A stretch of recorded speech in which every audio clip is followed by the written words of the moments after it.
ശ്രീ സുന്ദരരാജൻ അദ്ദേഹത്തിൻ്റെ അർജുൻ്റെ സഹപ്രവർത്തകനായ ശ്രീ മനാഫ് നമ്മളോട് പറയുകയുണ്ടായി, ഈ യാത്ര ചെയ്യുന്ന വേളയിൽ ഇങ്ങനെ സുരക്ഷിതമായ സ്ഥലത്ത് പാർക്ക് ചെയ്യണം എന്നുണ്ടെങ്കിൽ കർണാടകത്തിൽ ഒരു ഭാഗത്തും പറ്റില്ല, കാരണം ഭൂരിഭാഗം പ്രദേശങ്ങളും ഇത്തരത്തിൽ തന്നെയാണ് എന്നാണ്. അതായത് ജീവൻ കയ്യിൽ പിടിച്ചുകൊണ്ട് തന്നെയാണ് ഇവർ പലപ്പോഴും യാത്ര ചെയ്യുന്നത് എന്നുള്ളത് തന്നെയാണ് വസ്തുത. ഇപ്പോൾ ഏറ്റവും ഒടുവിലായി ഈ ഗ്രൗണ്ട് പെനിട്രേറ്റിംഗ് റഡാർ അടക്കം അതിനു പോലും പരിമിതികൾ ഉള്ളതാണ് അവിടെ എത്തിച്ചത് എന്നാണ് അറിയാൻ സാധിക്കുന്നത്. അതായത് 4 മീറ്റർ അളവിൽ മാത്രം മെറ്റൽ ഡിറ്റക്ട് ചെയ്യാൻ കഴിയുന്ന രീതിയിലുള്ളതാണ്. ഇതിലും അത്യാധുനിക സൗകര്യങ്ങൾ ഉള്ളതുണ്ട്. പക്ഷേ അതൊന്നും അവിടേക്ക് എത്തിക്കാൻ ആരും മെനക്കെടുന്നില്ല. സൈന്യത്തിൻ്റെ സേവനം ഏറ്റവും നിർണായകമാകുമായിരുന്നു ഒരുപക്ഷെ സൈന്യത്തിൻ്റെ സേവനം, കാരണം അവർ ഈ മേഖലകളിലൊക്കെ പ്രവർത്തിച്ചവരാണ്.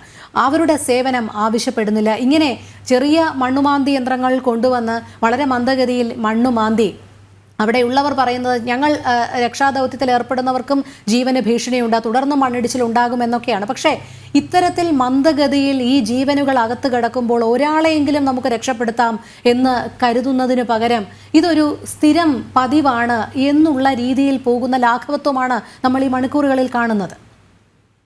അതെ, ഈ ലോകമെമ്പാടും ഇപ്പോൾ ഈ കാലാവസ്ഥ വ്യതിയാനം വന്നതോടുകൂടി കാര്യങ്ങളെല്ലാം ഒത്തിരി നമ്മൾ ഈ ഓരോ ഇൻഫ്രാസ്ട്രക്ചറിനും അതിന് മാറ്റങ്ങൾ വരുത്തണം.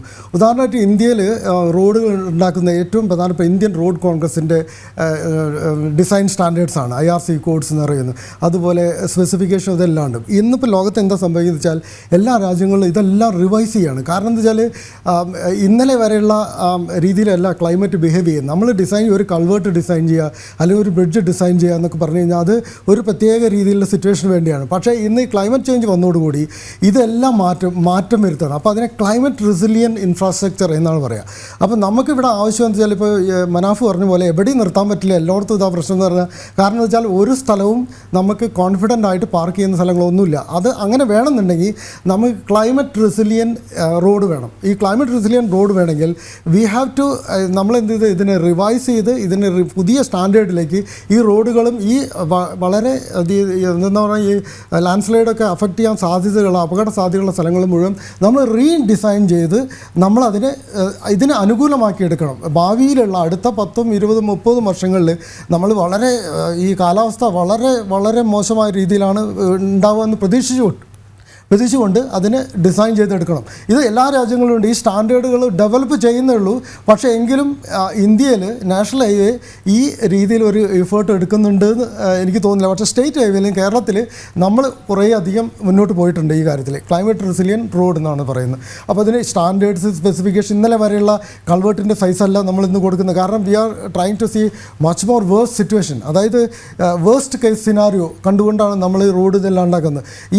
ഈ വെസ്റ്റേൺ കട്ടിലൂടെ പോകുന്ന ഈ റോഡുകൾ, പ്രത്യേകിച്ച് ഈ നാഷണൽ ഹൈവേ, വളരെ വിശദമായിട്ടൊരു പഠനം നടത്തിയിട്ട് ഇതിനെ കംപ്ലീറ്റ് റീസ്റ്റാൻഡേർഡൈസിൽ അനുസരിച്ച് പുതിയ സ്റ്റാൻഡേർഡ് അനുസരിച്ച് ഡിസൈൻ ചെയ്തെടുക്കണം എന്ന് മാത്രമല്ല information boards, parking area, well ഡിസൈനായിട്ട് പാർക്കിംഗ് ഏരിയാസ്, ഇതെല്ലാം നമ്മൾ വ്യക്തമായി സേഫ് ഐഡൻറ്റിഫിക്കേഷൻ വേണം. അതുപോലെ ഈ ചായക്കടം, റെസ്റ്റോറൻറ്റ് ഇതൊക്കെ വെക്കുന്ന സ്ഥലത്ത് കൂടുതൽ വണ്ടികൾ പാർക്ക് ചെയ്യും. അവിടെ അത് ഇസ് ഇറ്റ് സേഫ്? അവിടെ ബിസിനസ്സിന് നന്നായിരിക്കാം, പക്ഷേ is it safe to park there എന്നുള്ള ഒരു ക്വസ്റ്റ്യൻ മാർക്ക് ഉണ്ട്. അപ്പോൾ അതുകൊണ്ട് ഇങ്ങനെയുള്ള ഈ ചെറിയ ധാബകളും അല്ലെങ്കിൽ ഈ ചായക്കടകളൊക്കെ നിർത്തുന്ന അത് എവിടെ വേണം എന്ന് പോലും നമ്മൾ തീരുമാനിക്കേണ്ടതുണ്ട്. കാരണം വളരെ വ്യക്തമാണ് ഈ സ്ഥലത്തൊക്കെ ഇത്രയധികം വണ്ടികൾ വന്നാൽ, അതുപോലെ ഒന്നിച്ച് ഇത്രയധികം മേഘവിസ്ഫോടനമൊക്കെ വരുമ്പോൾ ഇതെല്ലാം കൂടി ഒലിച്ചു പോകും. അതാണ് ഇവിടെ സംഭവിച്ചത്. അപ്പോൾ നമുക്ക് യാതൊരു റെസ്ട്രിക്ഷൻസും ഇവിടെ ഉണ്ടായിരുന്നില്ല എന്നാണ് മനസ്സിലാക്കാൻ കഴിയുന്നത്. അതെ.